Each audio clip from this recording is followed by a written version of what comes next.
I had always been a fixer. Not the kind who tinkers with watches or repairs grandma's toaster, but the kind who could breathe life back into broken machinery. Spaceships, space stations, shuttles, even some of the more temperamental mining drones drifting in the asteroid belt. I prided myself on never leaving a job half-finished. It was this pride, and perhaps my curiosity, that landed me in the middle of one of the strangest experiences of my life. It started with a routine salvage mission.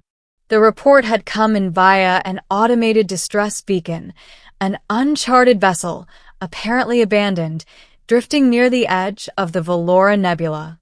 No crew manifest, no incoming communications, no signals beyond a faint heartbeat from the ship's central systems. Standard procedure. Approach, board, assess, and if possible, extract usable tech. The pay was decent, the risks minimal, and the challenge, well, I couldn't resist. The ship looked dead from the outside.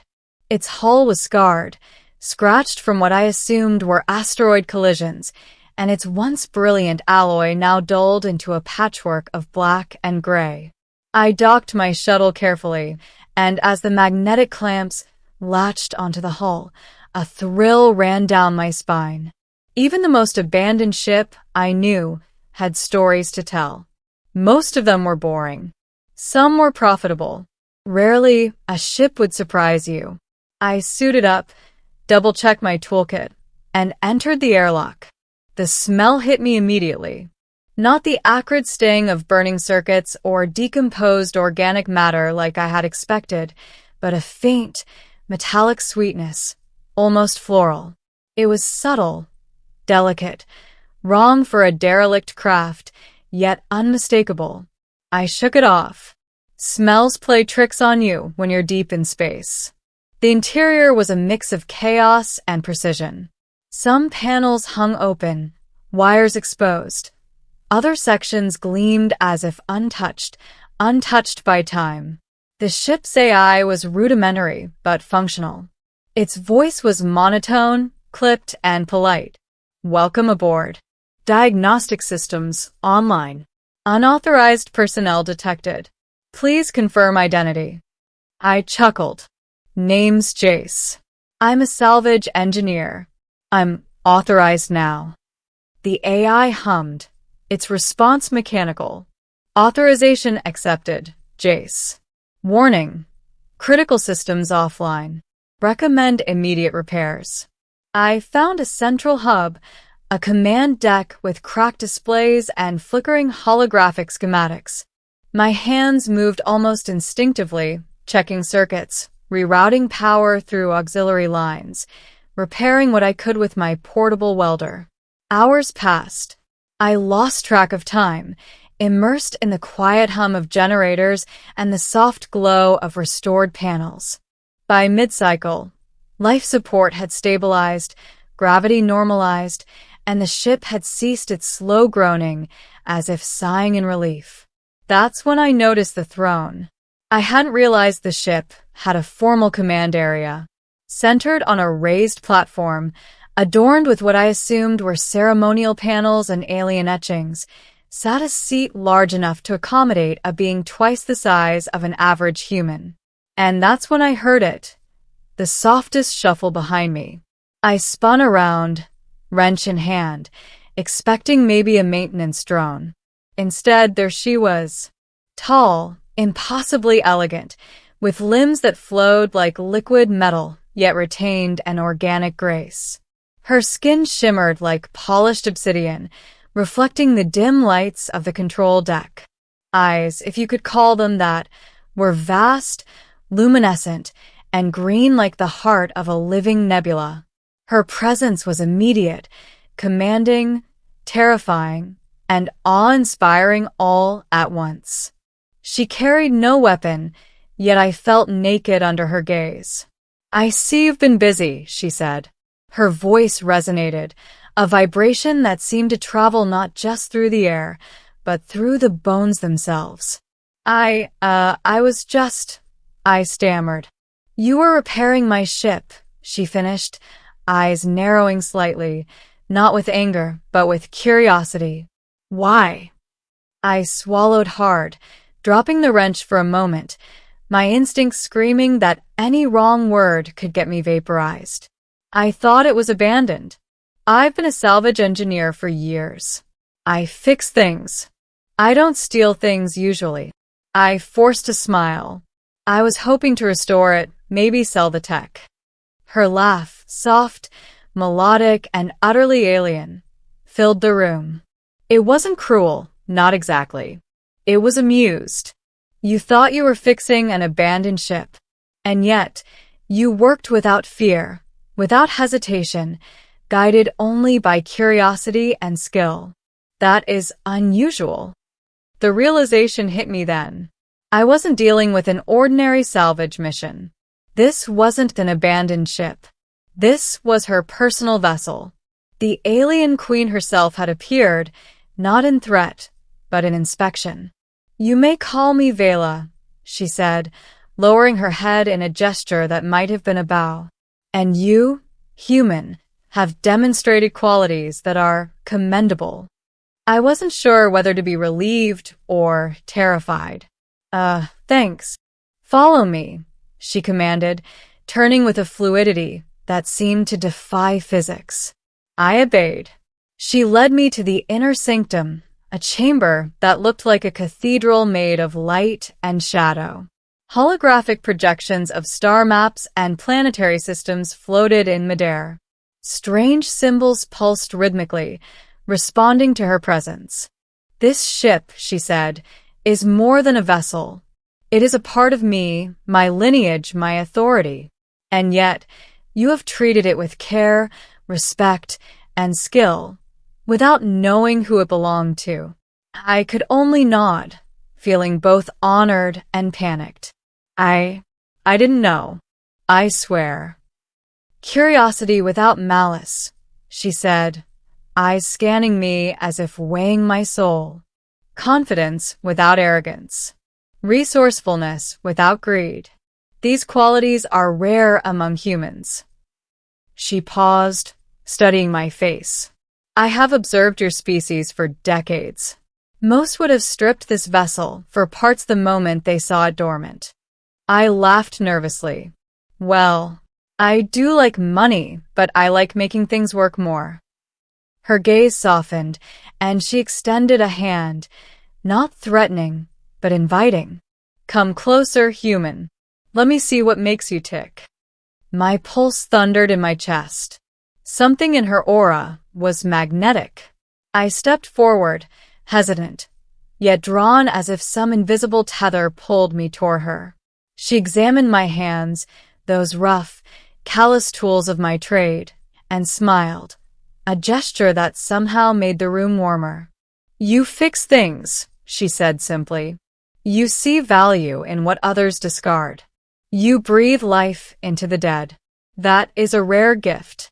Among my people, we would call you a restorer of essence." I blinked. I just fix ships."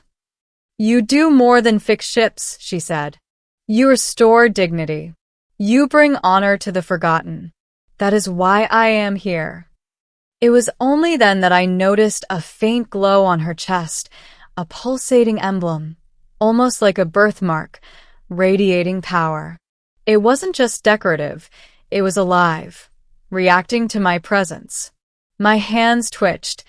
I instinctively wanted to touch it, not out of malice, but curiosity. "You feel it, don't you?" she whispered. "The recognition." I froze. I didn't know what she meant. Recognition of what? "You carry the mark," she said, eyes widening slightly. I thought it had been lost. "The mark?" I echoed, shaking my head. "I don't. Your species is young, yet among your ancestors, one of you bore the seal of the Wanderers," she explained.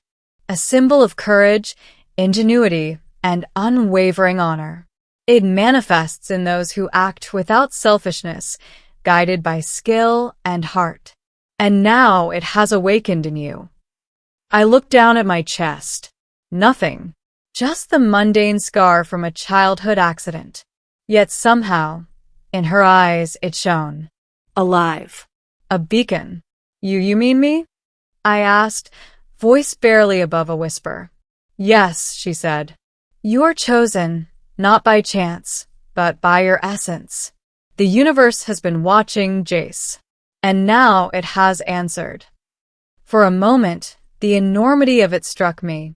I was a human, a fixer, a nobody in a galaxy teeming with wonders. And yet, here I was, standing before the queen of an alien species, carrying a mark that linked me to legends older than our solar system. You must understand, she continued, her tone more serious, almost maternal.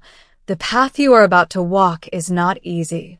Your skills will be tested, your courage pushed beyond limits. But you will inspire. You will lead. You will restore where others would destroy. I swallowed, heart hammering. I don't know if I'm ready for any of that. Few are, she said, almost softly, but those who bear the mark are never truly unprepared. Your choices, your actions, your instincts, they will guide you. Over the next hours, she taught me more than any human academy could. How her ship functioned, its energy cores, its defensive protocols, and even aspects of her own biology and abilities. It was overwhelming, yet exhilarating. The more I learned, the more I realized how naive I had been thinking of myself as just a repairman. Days passed, or maybe hours. Time seemed irrelevant aboard her vessel. I grew attuned to the ship, to the subtle vibrations of the engines, to the whispers of the energy cores. And through it all, Vela watched, sometimes guiding, sometimes silently observing, her presence both comforting and humbling. Finally, she approached me one last time in the command deck, where I had first begun my repairs. Jace, she said, the ship is ready. You have restored it beyond mere function. You have understood it. You have connected with it. That is rare among mortals. I bowed, awkwardly, unsure if my species gestures translated. Thank you, Your Majesty. It's been an honor. Her eyes softened. Not an honor, human. A necessity. The universe requires those who will act rightly when the odds are against them. You have proven yourself worthy of this responsibility. And then, almost as a test of trust, she handed me a small, crystalline device. This, she said, will allow you to call upon me and my people, should the need arise. It is not a toy, not a weapon, but a bond. Use it wisely. I accepted it with trembling hands, understanding its weight even without fully knowing its power. As I prepared to leave, returning to my shuttle, Vela's voice followed me. Remember, Jace, what you fix can inspire. What you restore can change the course of history. Walk with courage, human. Walk with honor. I returned to my ship, my tools feeling lighter in my hands, my mind buzzing with what had just happened. What I had thought was an abandoned ship had been a test, a doorway to a destiny I had never imagined. And somewhere deep in my chest, where I had doubted myself the most, I felt it. The mark. The galaxy suddenly seemed larger, full of possibilities I had never dared to dream of. And for the first time, I realized that being a fixer, a mere human, was not small. Not at all. I had walked into a derelict vessel thinking it was abandoned. I left it having met a queen, awakened a legend, and discovered a path that stretched across the stars. And somewhere, in the quiet hum of engines and life support, I knew this was only the beginning. I returned to my ship, my tools feeling lighter in my hands, my mind buzzing with what had just happened. What I had thought was an abandoned vessel had been a test, a doorway to a destiny I had never imagined. And somewhere deep in my chest, where I had doubted myself the most, I felt it. The mark. The galaxy suddenly seemed larger, full of possibilities I had never dared to dream of. And for the first time, I realized that being a fixer, a mere human, was not small. Not at all. But the story didn't end when I left her ship. As I undocked, I noticed something in the space surrounding us. A fleet of ships, alien, yes, but not hostile. Sleek, shimmering, their hulls pulsing in rhythm with the alien energy I had just felt. Vela's vessels, no doubt. They didn't fire. They didn't pursue. They simply moved in formation, acknowledging me, marking me as something different from the usual human presence in their sector. Then the transmission came. It wasn't a voice I could hear, exactly. It was more like a thought placed gently into my mind, a wave of understanding rather than words. Jace. You are the restorer. Your species may be young, but its potential is infinite. You will face threats beyond your comprehension. You will be tested. But remember this, even the smallest act of courage can echo across the stars. I swallowed hard, staring at the alien fleet as it vanished into the nebula's edge, leaving me alone with my shuttle. I knew then that my life had changed forever. I wasn't just a salvage engineer anymore. I was part of something larger, a bridge between humans and a civilization far older, far wiser than our own. The return journey was a blur. I barely noticed the familiar stars streaking past my viewport. Thoughts swirled in my head, how to process what had happened, how to prove worthy of the mark I now carried, how to embrace a responsibility I had never asked for. The weight of it was enormous, yet exhilarating. I felt alive in a way I never had before. When I finally touched down on the orbital station near the Velora Nebula, I was no longer just Jace the engineer. People I had known for years looked at me differently. Something about me had changed. I carried a quiet confidence, a calm certainty that came not from arrogance, but from the knowledge that the universe was larger than I had ever imagined, and I had a place in it. Days later, reports came in from across human colonies. Ships that had been stranded, systems thought lost, entire outposts in danger. They all seemed to benefit from a strange streak of good fortune. Strange coincidences, impossible repairs, and near-miraculous rescues followed wherever I went.